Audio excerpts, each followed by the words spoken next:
Shalom semua. Luar biasa.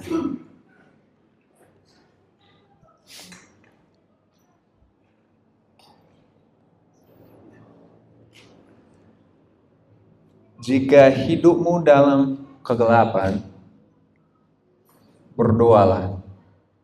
Karena hanya dengan doa hidupmu akan tenang dan terang. Namun jika sudah berdoa dan suasana di sekitarmu masih gelap, berarti belum bayar listrik. Ya. Bikin sendiri, Jok. Enggak. Oke, tolong pakai berdiri. Kita mau baca ini bersama-sama dan mau berdoa bersama.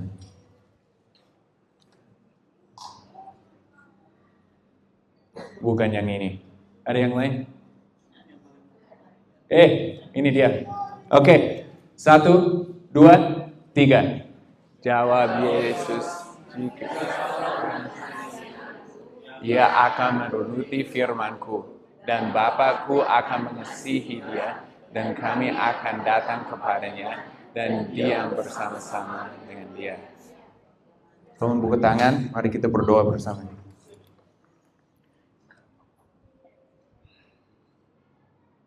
Ya Roh Kudus, datanglah sekarang.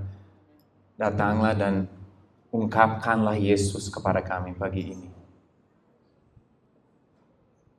Tolong membawa kami ke dalam kebenaran-Mu. Siapkan hati kami pagi ini, Tuhan.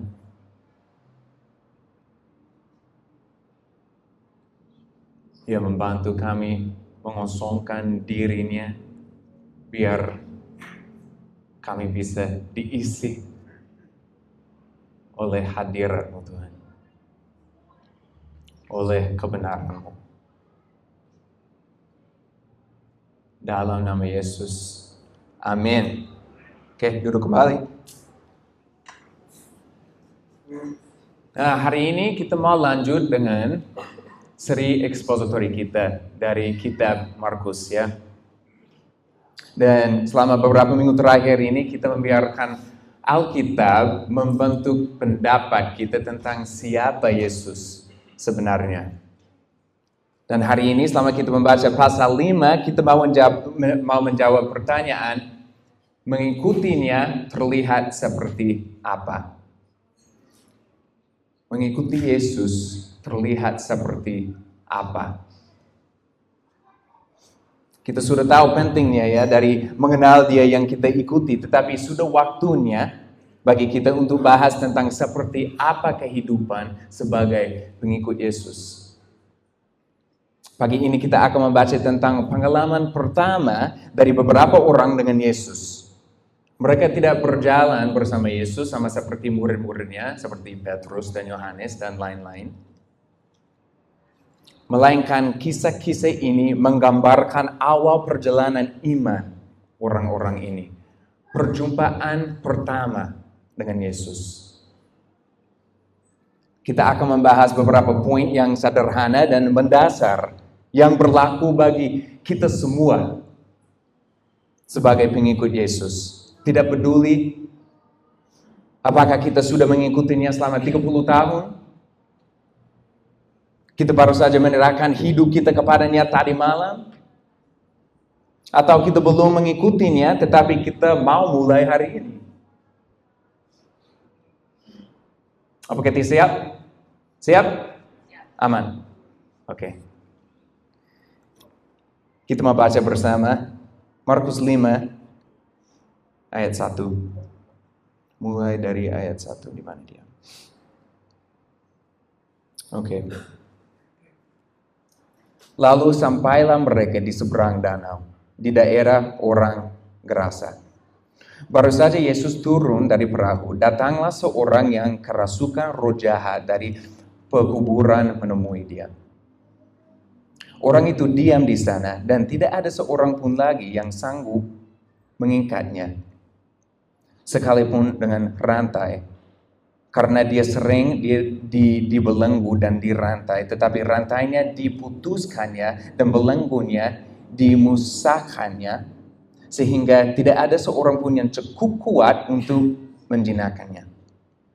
Siang malam dia berkeliaran dan pekuburan, dan di bukit-bukit sambil berteriak-teriak dan memukuli dirinya dengan batu. Ketika dia melihat Yesus dari jauh, berlarilah dia dan mendapatkannya, lalu menyembahnya. Dan dengan keras dia berteriak, "Apa urusanmu dengan aku, hai Yesus, Anak Allah yang Maha Tinggi? Demi Allah, jangan siksa aku." Karena sebelumnya Yesus mengatakan kepadanya, "Hai engkau roh jahat, keluar dari orang ini." Kemudian dia bertanya kepada orang itu, "Siapa namamu?" Jawabannya, "Namaku Legion, karena kami banyak." Dia memohon dengan sangat supaya Yesus jangan mengusir roh-roh itu keluar dari daerah itu. Adalah di sana, di lereng bukit, sejumlah besar babi sedang mencari makan. Lalu roh-roh itu meminta kepadanya, katanya, "Suruhlah kami pindah ke dalam babi-babi itu. Biarkanlah kami memasukinya." Yesus mengabulkan permintaan mereka. Lalu keluarlah roh-roh jahat itu dan memasuki babi-babi itu. Kawanan babi yang kira-kira 2.000 jumlahnya itu terjun dan tepi jurang ke dalam danau dan mati lemas di dalamnya. Maka larilah penjaga-penjaga babi itu dan menceritakan hal itu di kota dan di kampung-kampung sekitarnya. Lalu keluarlah orang untuk melihat apa yang terjadi. Mereka datang kepada Yesus dan melihat orang yang kerasukan itu duduk, sudah berpakaian dan sudah waras. Orang yang tadinya kerasukan legion itu. Maka takutlah mereka. Orang-orang yang telah melihat sendiri hal itu menceritakan kepada mereka tentang apa yang telah terjadi atas orang yang kerasukan setan itu dan tentang babi-babi itu. Lalu mereka mendesak Yesus supaya dia meninggalkan daerah mereka. Ini luar biasa. Jadi orang yang dulu dirasuki setan itu sudah dibebaskan dan sekarang duduk dengan tenang, berpakaian rapi dan berpikir jernih dan waras. Ini apa yang menunjukkan waktu Yesus menyentuh kita. Transformasi terjadi. Nah, tidak semua dari kita akan memiliki kesaksian yang persis seperti ini ya. Kemungkinan besar tidak ada dari kita yang dirantai di kuburan dan dirasuki oleh banyak roh jahat. Namun yang terpenting adalah apa yang diwakili oleh orang ini. Pria ini memiliki kesaksian kebebasan. Sebelum bertemu Yesus, dia terbelenggu. Ya secara fisik tapi juga terbelenggu secara rohani. Dia bukan orang yang bebas. Dan tidak peduli seberapa keras orang lain mencoba, dia tidak bisa ditolong. Pria ini sangat membutuhkan kebebasan dan Yesus adalah satu-satunya orang yang bisa memberikannya. Hal yang sama berlaku bagi kita semua. Sebelum Yesus, kita bukan orang yang bebas.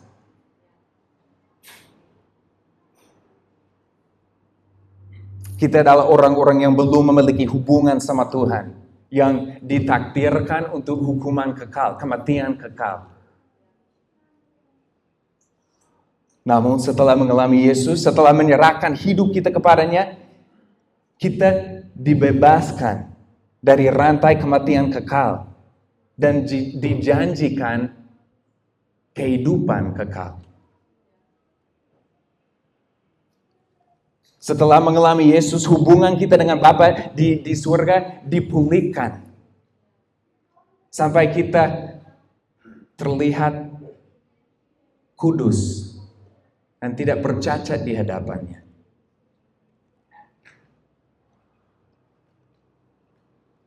Mungkin dulu beberapa dari kita benar-benar dirasuki oleh setan dan dibebaskan oleh kuasa Tuhan. Saya sudah melihat itu terjadi berkali-kali. Atau mungkin kita dibebaskan dari kayak kandung agama. Dan dibebaskan untuk memiliki hubungan yang nyata bersama Tuhan.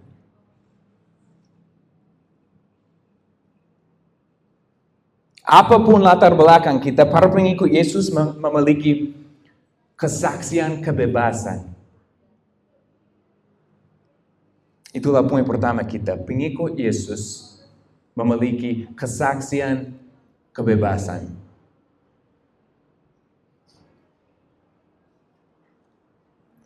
Apa kesaksian saudara? Apa yang Yesus lakukan untuk saudara yang tidak bisa dilakukan oleh orang lain? Dari apa saudara dibebaskan? Dari apa dia membebaskan saudara? Dari narkoba mungkin? Kerasukan setan? Ketakutan? Kebencian terhadap diri sendiri? Depresi? Agama tanpa hubungan? Mengetahui kesaksian kita adalah tanda keselamatan kita. Mengetahui dari apa kita diselamatkan. Dan betapa hebatnya ini. Mengetahui di mana kita dulu dan di mana kita sekarang karena Yesus.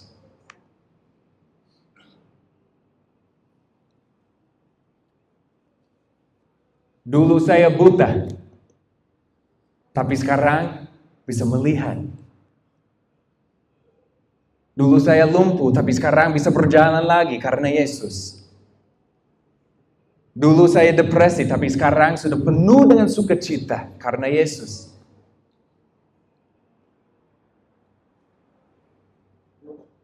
Dulu saya membenci diri sendiri.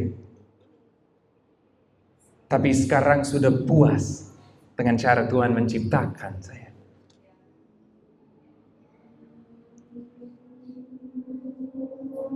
Pengikut Yesus memiliki kesaksian kebebasan. Baik, kita baca lagi. Dari ayat 18. Pada waktu Yesus naik lagi ke dalam perahu, orang yang tadinya kerasukan setan itu meminta supaya dia diperkenankan menyertai dia. Yesus tidak memperkenankannya, tetapi dia berkata kepada orang itu, pulanglah ke rumahmu, kepada orang-orang sekampungmu, dan beritahukanlah kepada mereka segala sesuatu yang telah diperbuat oleh Tuhan atasmu, dan bagaimana dia telah mengasihani engkau. Orang itu pun pergilah dan mulai memberitakan di daerah di Kapolis segala apa yang telah diperbuat Yesus atas dirinya, dan mereka semua menjadi heran. Jadi pria ini mengalami Yesus secara luar biasa dan sekarang dia sudah bebas. Tetapi ceritanya tidak berhenti di situ. Kita melihat di akhir cerita ini bahwa orang yang ditransformasi itu kemudian diutus oleh Yesus untuk membagikan kesaksiannya. Dan itulah poin yang selanjutnya. Pengikut Yesus membagikan kesaksian pribadinya. Pengikut Yesus membagikan kesaksian pribadinya. Inilah yang sering kita lihat di dalam Alkitab ya. Setelah Yesus membebaskan seseorang, dia mengutus mereka untuk memberitahu orang lain. Harapannya bukanlah untuk tetap diam supaya mereka tidak mengganggu orang lain. Harapannya bukanlah supaya mereka hanya mentoleransi agama lain. Aduh.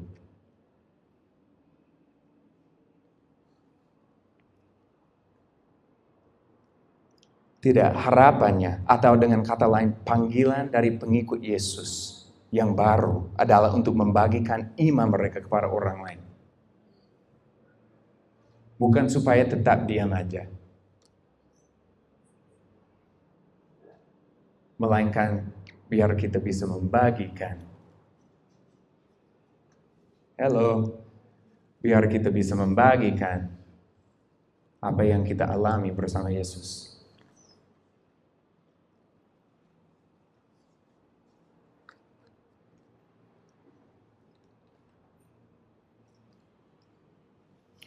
Kemarin saya ke coffee shopnya, Bulls Coffee di Pantai Sindu.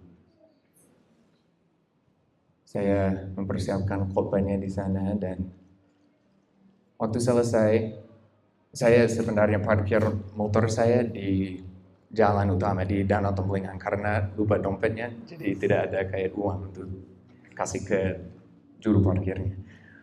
Jadi saya parkir di Danau Tembelingan, di depan ada toko oleh-oleh kecil di sana. Dan waktu saya selesai siapkan khotbah saya merasa ya Roh Kudus berbicara kepada hati saya dan dia bilang, ya waktu balik ke motornya ada kesaksian di sana. Ada ibu-ibu di sana. Dan saya bilang oke. Jadi saya balik ke motornya dan ternyata ada ibu-ibu, ada 2 ibu di sana. Dan ada salah satunya yang bilang ke saya, oh looking at my shop ya.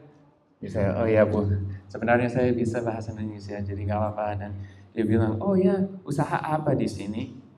Dan saya bilang, sebenarnya saya pendeta ada gereja di Sanur. Dan dia bilang, oh Yesus ya, yang menyembuhkan orang lewat doa. Saya bilang, ya itu dia, Yesus.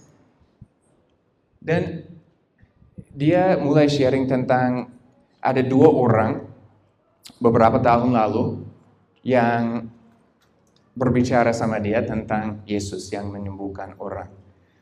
Dan dia menjelaskan orang-orang ini sebenarnya saya sadar ini saya sama Pak Son. Tapi dia tidak ingat bahwa itu saya yang sharing sama dia kayak dulu-dulu. Tapi itu saya sama Pak Son. Tapi saya tidak kasih tahu dia. Saya, wow itu luar biasa. Tapi dia sangat terbuka, pintunya sangat terbuka. Jadi saya bisa sharing tentang kesaksian pribadi saya. Dulu saya kecenderungannya pakai narkoba, jual narkoba. Sama Bun juga. Dan sharing tentang kayak depresi Bun, tapi dia disembuhkan, puji Tuhan. Dan mereka sangat terharu, sangat tersentuh hatinya. Sampai mereka ya menerima doa dan mereka mengalami Roh Kudus di sana, dan itu luar biasa. Nah, saya sharing ini karena selalu ada kesempatan bagi kita untuk sharing kesaksian pribadi kita. Bagaimana kita diselamatkan dari kegelapan.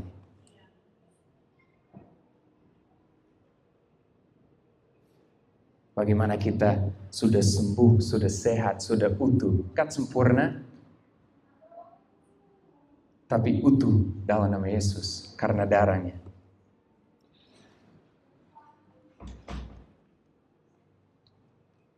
Nah, kembali ke cerita ini. Di Markus 5, saya ingin kita memahami sesuatu. Orang ini dirasuki oleh banyak roh jahat. Kurang dari 24 jam sebelum Yesus mengutusnya sebagai pembawa kebebasan.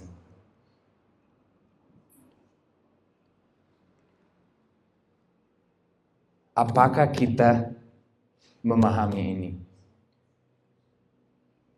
Tidak ada pelatihan. Tidak ada sekolah Alkitab.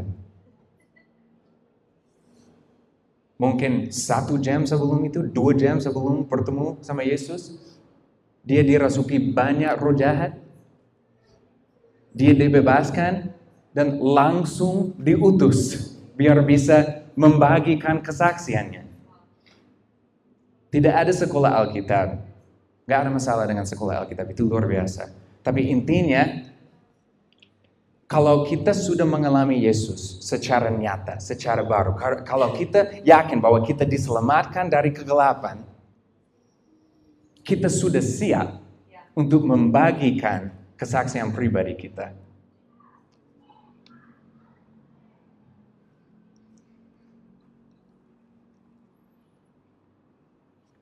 Kita sudah siap. Inilah yang Yesus lakukan untuk saya. Beginilah cara dia mengubah hidup saya. Kalau mereka menerimanya, ya bagus. Kalau kita ditolak, gak apa-apa juga sih.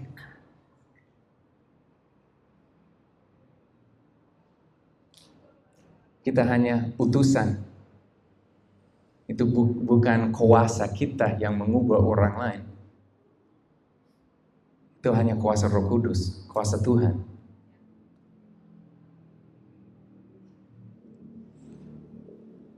Teman-teman, tidak ada sukacita yang lebih besar daripada melihat kesaksian kita menuntun orang lain kepada Yesus. Kesaksian pribadi kita bisa menuntun orang kepada keselamatan dari dosa. Itu bisa menuntun orang ke dalam hubungan dengan Yesus yang hidup. Tuhan yang hidup, yang mengasihi mereka.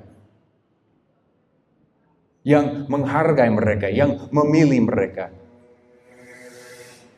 Kesaksian kita bisa membuka pintu bagi orang lain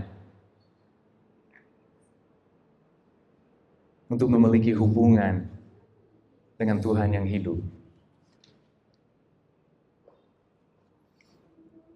Pengikut Yesus membagikan kesaksian pribadinya.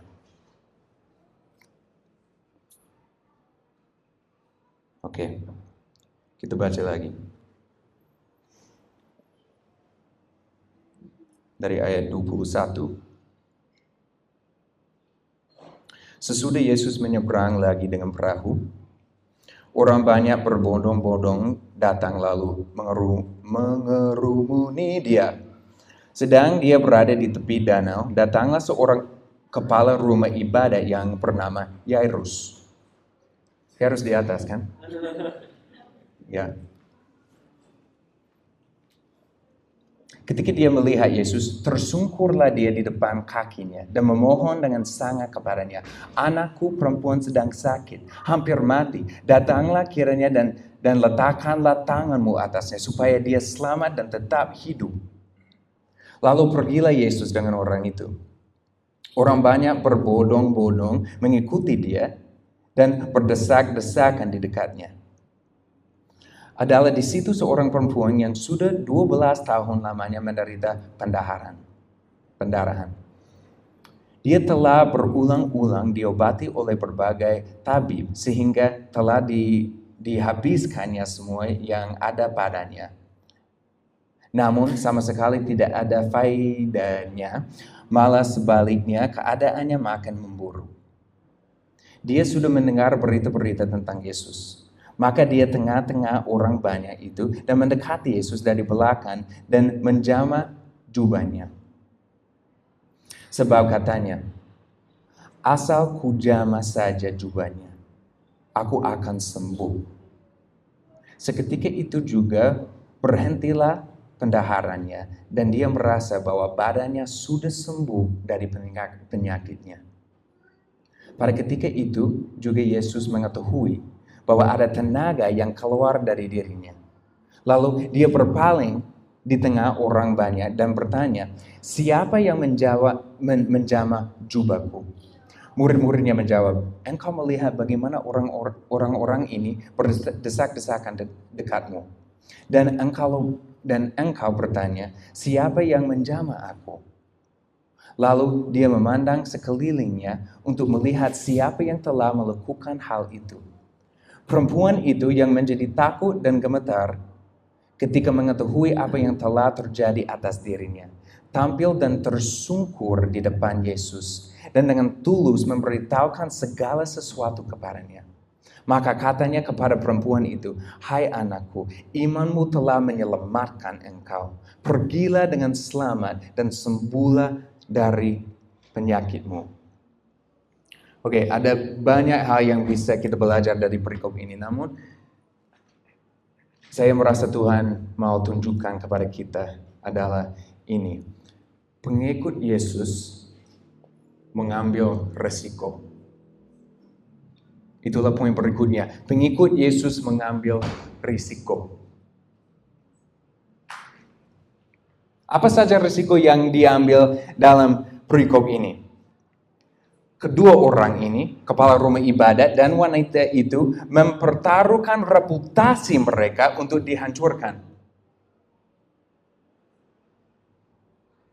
Mari kita mulai dengan kepala rumah ibadat. Yairus, seorang pemimpin agama, kemungkinan besar adalah Farisi. Mengundang Yesus untuk datang ke rumahnya supaya putrinya disembuhkan. Sebenarnya firman bilang, tersungkurlah dia di depan kaki Yesus dan memohon dengan sangat kepadanya. Tahu nggak apa yang dilakukan para Farisi lainnya? Mereka mau mengangkat dan membunuh Yesus. Ini adalah masalah besar bagi Yairus. Yairus mempertaruhkan pekerjaannya,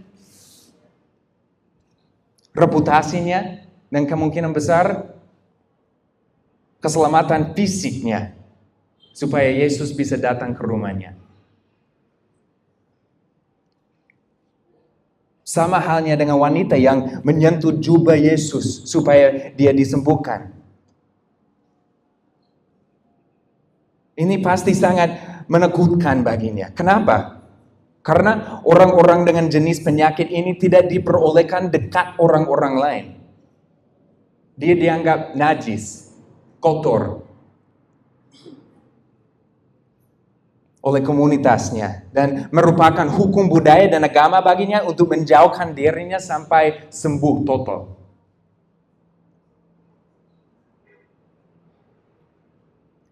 Tetapi apa yang dia lakukan? Dia berjalan melewati rombongan besar dan menyentuh Yesus.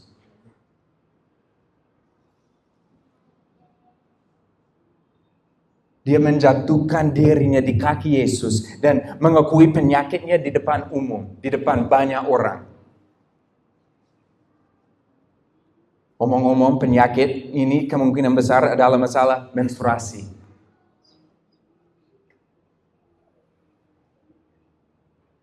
Yang pasti membuatnya semakin memalukan.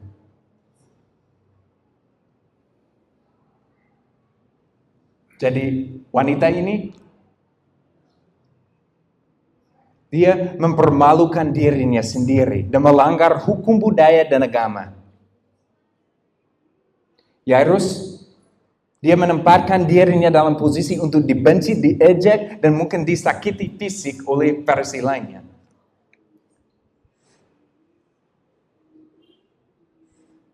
Dan keduanya bersedia mempermalukan diri mereka sendiri sehingga mereka bisa mengalami kebebasan yang dibawa Yesus.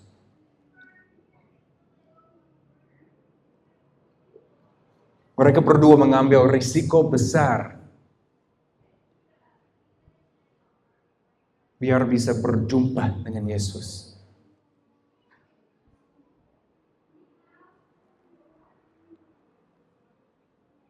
Apakah kita bersedia mengambil risiko untuk bertemu Yesus?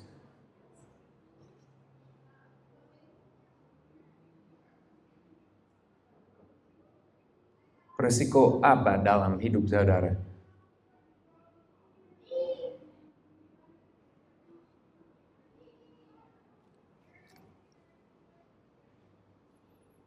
Baik, kita lanjut baca. Ini berikut yang terakhir.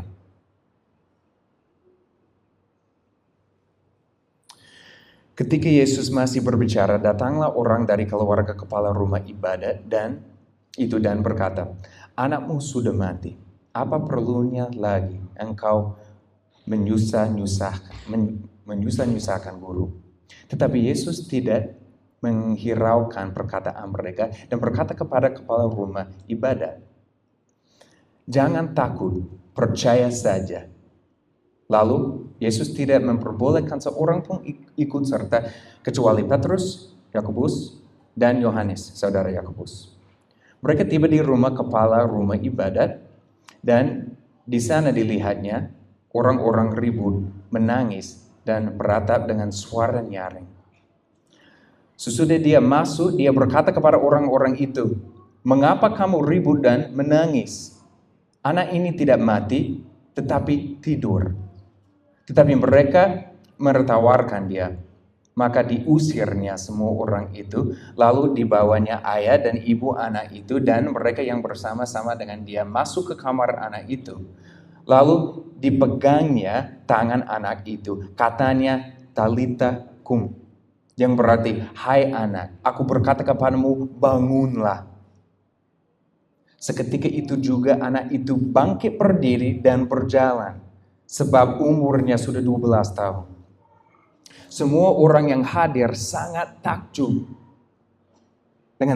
Dengan sangat dia berpesan kepada mereka supaya jangan seorang pun mengetahui hal itu. Lalu dia menyuruh mereka memberi anak itu makan. Nah, ini adalah kisah yang sangat indah dan seperti wanita yang disembuhkan di perikop yang sebelumnya, ada banyak hal yang kita bisa katakan tentang ini. Namun mari kita mundur sedikit ya. Yairus, dia tersungkur di kaki Yesus dan memohon agar dia datang ke rumahnya. Putri Yairus sakit dan jelas masalahnya mendesak. Yesus setuju dan mereka mulai menuju ke sana. Namun apa yang terjadi setelah itu? Yesus berhenti untuk wanita yang sakit dan menyembuhkannya. Selama waktu yang dihabiskan bersama wanita itu, Putri Yairus meninggal. Bayangkan ini ya. Bayangkan bagaimana perasaan Yairus. Yesus, kalau engkau tidak berhenti untuk wanita ini, putriku masih hidup.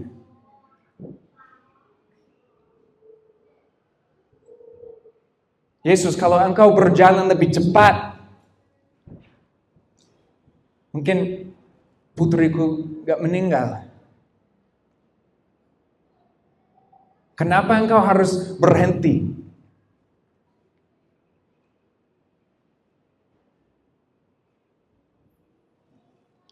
Pernahkah saudara ingin Yesus bergerak lebih cepat?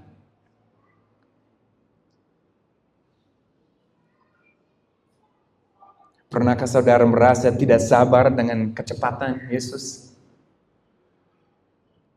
Saya pernah.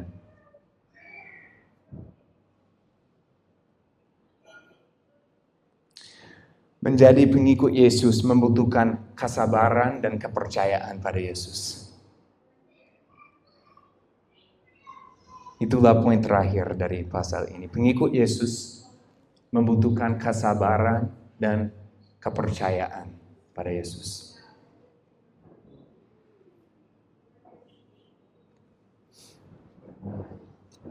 Dibutuhkan kesabaran untuk berjalan sesuai dengan kecepatan Yesus. Kadang-kadang dia bergerak dengan cepat, tapi seringkali dia mungkin lebih lambat daripada yang kita inginkan, kan? Dan itu membutuhkan kepercayaan bahwa dia tahu apa yang terbaik bagi kita dan bahwa waktunya selalu tepat. Selalu on time, kan? Bahkan kalau dia bergerak dengan cepat, kita butuh kepercayaan yang kuat padanya. Karena seringkali kita tidak merasa siap. Saya masih ingat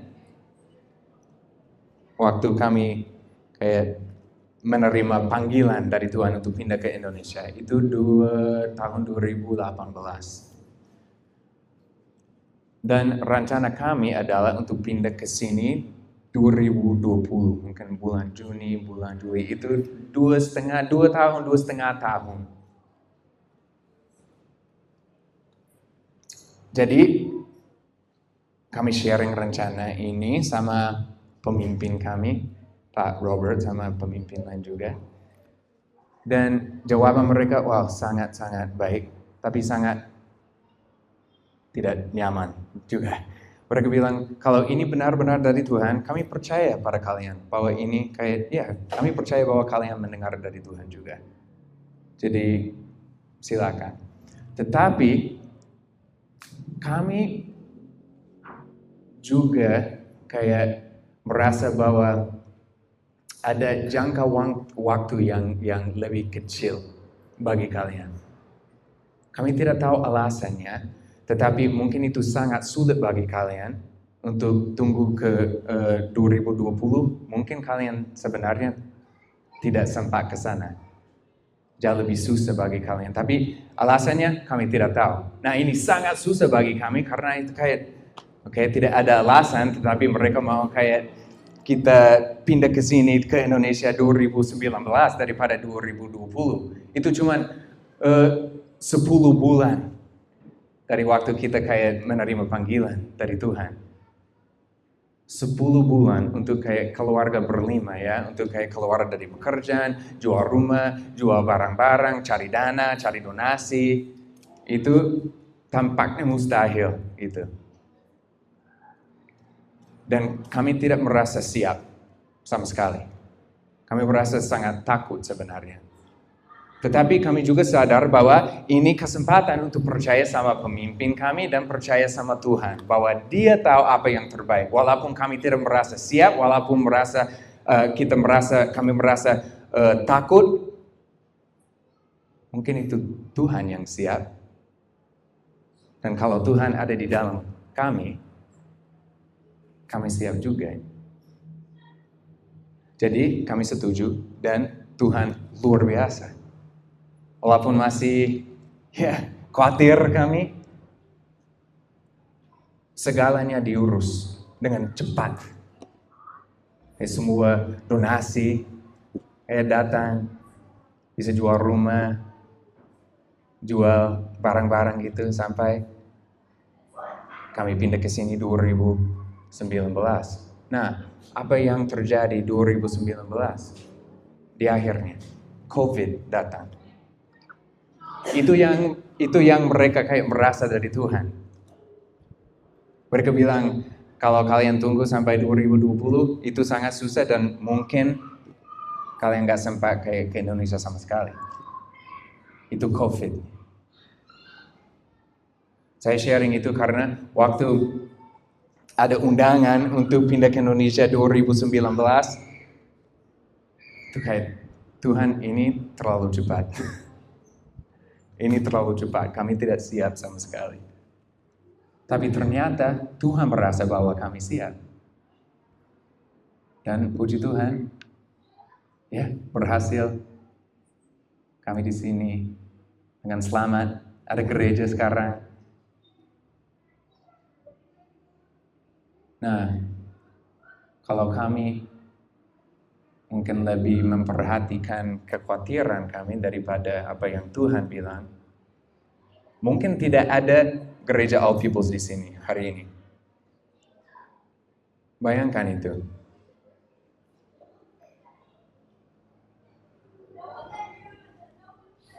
Itu contoh dari kayak, Tuhan kayak Dia sangat cepat dan harus ada kepercayaan yang kuat dengan itu kan. Nah, mungkin yang terbalik kalau Dia kayak bergerak lebih lambat daripada kita inginkan. Saya berpikir tentang orang tua saya. Saya besar di gereja, orang tua saya luar biasa. Tetapi waktu remaja, saya keluar. Saya pakai narkoba, jual narkoba gitu. Selama hampir 15 tahun. Saya tidak mengikuti Tuhan. Saya jarang ke gereja gitu. Bayangkan perasaan orang tua saya yang melihat anaknya kayak hancurin hidupnya. Mereka berdoa untuk saya, bukan 1 tahun, 2 tahun, 3 tahun, tapi sampai hampir 15 tahun. 15 tahun mereka menunggu. Pasti doa mereka kayak, Tuhan, kapan ya? Kapan anakmu mau kembali? Hampir 15 tahun. Tapi mereka tetap setia. Mereka tetap percaya. Mereka tetap berdoa. Mereka tidak menyerah. sampai anaknya kembali ke Tuhan.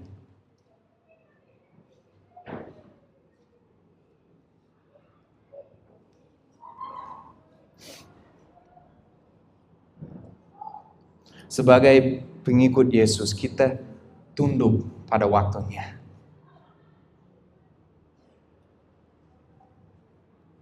Bahkan kalau kita tidak mengerti, khususnya ketika kita tidak mengerti, kita tunduk pada waktunya.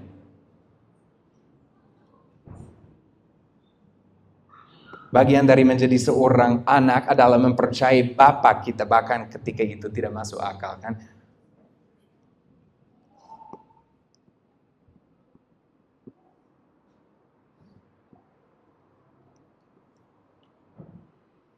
Oke, kita lakukan ini ya. Kita tutup mata.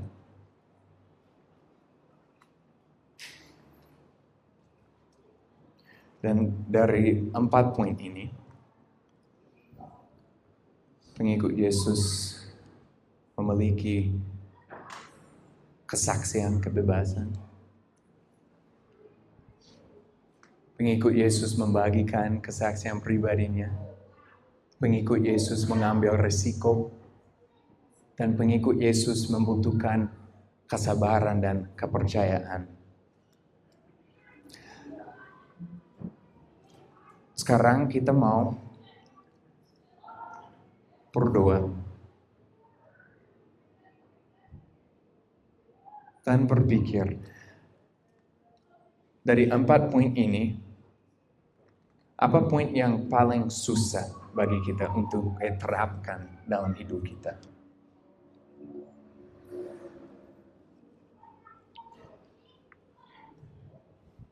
Mungkin ada saudara belum ada kesaksian kebebasan.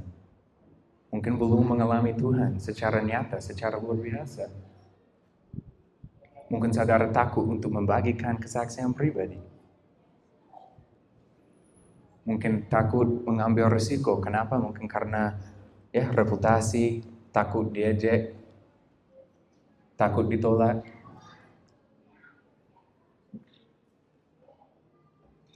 Atau mungkin saudara bergumul dengan kesabaran dan kepercayaan pada Tuhan. Sangat susah untuk tunduk pada waktunya.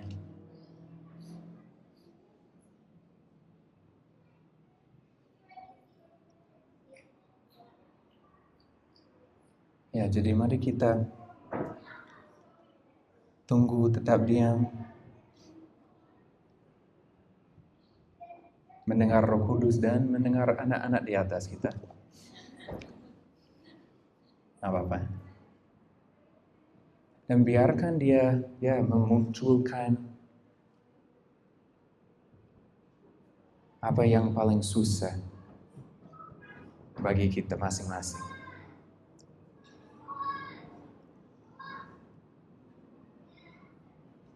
Dan meminta solusinya. Mungkin itu satu langkah aja, tidak harus dapat solusinya yang total gitu. Tapi mungkin itu satu langkah aja, gak apa-apa sama sekali.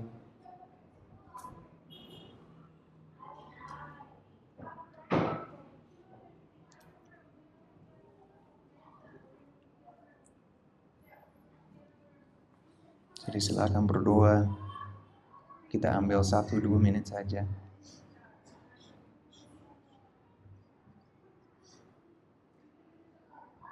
Apa yang paling susah bagi saya untuk terapkan dalam hidup saya?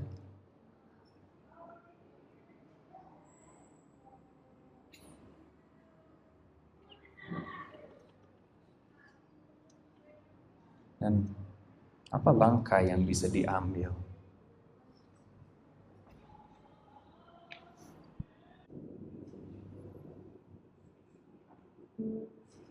Baik, oke. Sekarang kita mau pisah ke grup kecil, 2 orang per grup. Bisa 3, gak apa-apa. Tapi